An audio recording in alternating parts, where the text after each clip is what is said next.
Hello guys, myself Tandil Gayatri. Welcome back to my channel GT Educational Content and Government Job Aspirant. Okay, today is the breaking news. કે TAT higher secondary and secondary general merit list declare. Okay, so મિત્રો, ઘણા ટાઈમથી આપણે મળ્યા નથી. આજે મળવાનો મુખ્ય ઉદ્દેશ્ય એ જ છે કે ટાટ હાયર સેકન્ડરી અને સેકન્ડરીનું જનરલ મેરિટ લિસ્ટ મુકાયું છે. બરાબર. હવે આ જનરલ મેરિટ લિસ્ટને તમે કેવી રીતે જોશો? બરાબર, તો તમારે GSERCની વેબસાઇટ પર જવાનું. બરાબર, અને પોતાના સબ્જેક્ટ વાઇઝ ડાઉનલોડ કરવાનું. તેમાં ગુજરાતી માધ્યમ, અંગ્રેજી માધ્યમ અને હિન્દી માધ્યમ 3 માધ્યમ આપેલા છે. તેમાંથી જો તમારું ગુજરાતી માધ્યમ હોય તો ગુજરાતી માધ્યમમાં તમારો જે કંઈ વિષય છે એને સિલેક્ટ કરીને તમારે મેરિટ જોવાનું. હવે મેરિટ જે આ મુકાયું છે એ જનરલ મેરિટ છે. બરાબર, એટલે એમાં આપણને આપણો ક્રમાંક કયો છે જનરલ મેરિટમાં એ ખબર પડશે. બરાબર, બીજી એક વસ્તુ કે આ ફાઇનલ મેરિટ લિસ્ટ નથી. બરાબર, હજુ આમાં આ મેરિટ લિસ્ટના આધારે PML 1 પડશે. બરાબર, એમાં પણ આ જે મેરિટ લિસ્ટ જે છે એમાં કેટેગરી વાઇઝ જે છે એ પણ દર્શાવેલી છે. બરાબર, એટલે આપણો નંબર કયા ક્રમાંક પર છે તેમજ કેટેગરીમાં આપણો ક્રમાંક કયા નંબર પર છે. બરાબર, એ આપણે જાણી શકીશું. એના આધારે આપણને એક્ઝેક્ટ આઈડિયા આવી શકે કે આપણને જોબ મળશે કે નહીં મળશે.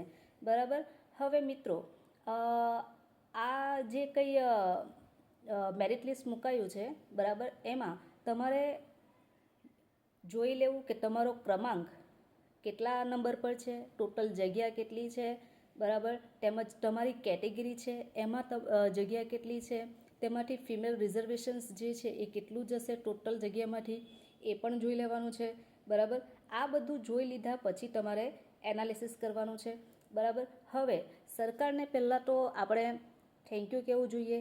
બરાબર, કેમ કે એમણે કોઈ પણ વાર આવું થયું નથી કે ભરતી ટાટ હાયર સેકન્ડરી અને સેકન્ડરી જે છે ગવર્મેન્ટ ગ્રાન્ટેડ બંને જે હોય એનું એકી સાથે મેરિટ લિસ્ટ બહાર આવી જાય એવું બનતું નથી. પરંતુ જનરલ મેરિટ લિસ્ટ હમણાં એકી સાથે બહાર આવ્યું છે. બરાબર, જો ભરતીની પ્રક્રિયા પણ એકી સાથે એવી રીતે જો ચાલતી રહે તો જો કેટલાક મિત્રો 9-10માં જે જવાના હશે, બરાબર, નજીક મળે તો 9-10માં જશે, તો રિપીટેશન ના થાય એવું બને.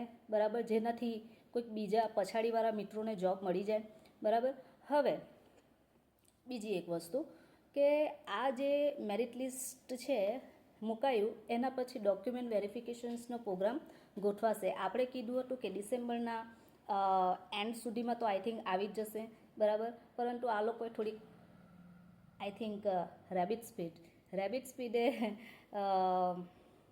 પ્રક્રિયા કરી અને જલ્દી આપણને ડિસેમ્બરના પહેલા વીકમાં જ આઈ થિંક આપી દીધું છે જનરલ મેરિટ લિસ્ટ. એના માટે આપણે સરકારનો આભાર માનવો જોઈએ.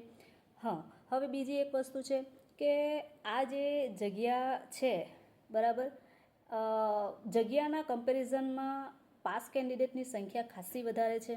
બરાબર, હવે આપણે બીજું કંઈ કરી ના શકીએ, પરંતુ આટલું કરી શકાય કે સરકારશ્રીને આપણે નમ્ર અપીલ કરી શકીએ કે જગ્યામાં વધારો કરો, જેથી ઓછા મેરિટવાળા એકચ્યુઅલી આમાં ટાટ હાયર સેકન્ડરી અને ટાટ સેકન્ડરી જે છે એમાં એકચ્યુઅલી 120 માર્ક પાસિંગ રાખ્યા છે. બરાબર, જે 60% થાય છે ટોટલ માર્ક્સના વેટેજના.